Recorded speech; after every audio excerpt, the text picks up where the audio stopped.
the future, would you like to expand your markets broader? Yeah, we would definitely want to do that. And I think one of the things that we've thought about is doing more educational components to our farm, where we can't really grow more, and we don't really even want to grow more necessarily, like more product. We do want to expand our cheese production, so maybe buying in milk from other farms.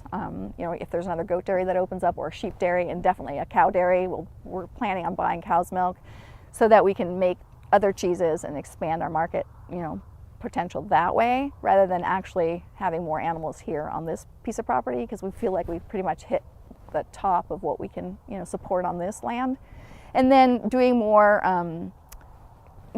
educational things on the farm. We've talked about doing occasional restaurant where we have meals, farm meals on the farm, and doing more of a touristy, kind of thing like that, where we bring people on the farm and diversify in that way rather than producing more, because I think we do have a limit to the amount of land we can use. How does your water filtration system work? Milk is 89% water, so water is very important to our cows and very important to this dairy, and high quality water as well. So we have a water treatment system that filters out any impurities in the water before it gets fed to the cows. And we also use that water 4 times before we eventually gets used as irrigation on our fields. And we like to talk about sustainability in how we use our water 4 times before we actually spread it on our fields. What do you plan to change to become more sustainable? In the future, our ultimate goal here is to generate our own electricity off of the gas from the manure that the cows produce. That's something that we're looking at very seriously right now.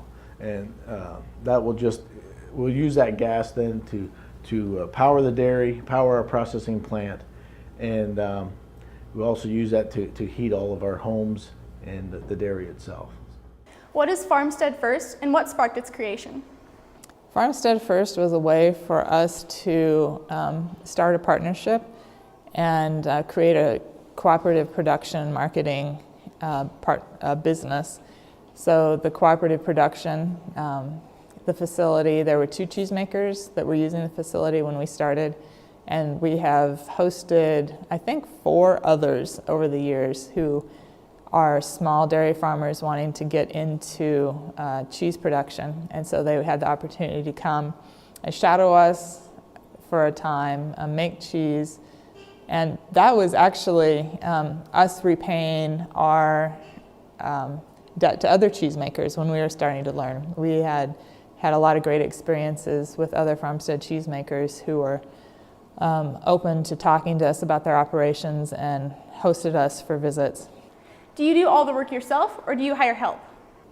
We have an internship program here on the farm, so where we are doing the work primarily ourselves, there are a number of entrepreneurs here on the farm who are also doing small ag projects. There are 2 young women doing a garden. There's 1 young woman who's in charge of the hog operation. There's a young man who's doing a duck project this summer. They all have their own entrepreneurial project, and then they're responsible for working here a certain number of hours during the month. So it's kind of a farm community. What sort of modifications did you have to make to deal with the products? A lot of what we do here in the processing is unique in that a lot of our customers have been told by other manufacturers that it can't be done. So that I kind of take that as a challenge up front, figuring out how to do something that can't be done. That's always. And some of our biggest customers have been developed because we were able to do that. But it's figuring out how to do some things that nobody else can do. And one of the products we made is when we were very small volumes, we could grind this product in a very small mill because we could dissipate heat and moisture that's released in the milling process fast enough to keep the high fat content of the formula from emulsifying and blinding the screen. When we got to larger volumes, our equipment is too large and we can't get rid of heat and moisture. As long as it's really cold, we're okay. But as soon as the machinery warms up a little bit, it emulsifies and blinds the screen. How did we get around that? Well, there's several ways to do it, and one of them is to buy a lot of little mills and grind a little bit at a time over a long time. That's not too practical because of the time frame it takes.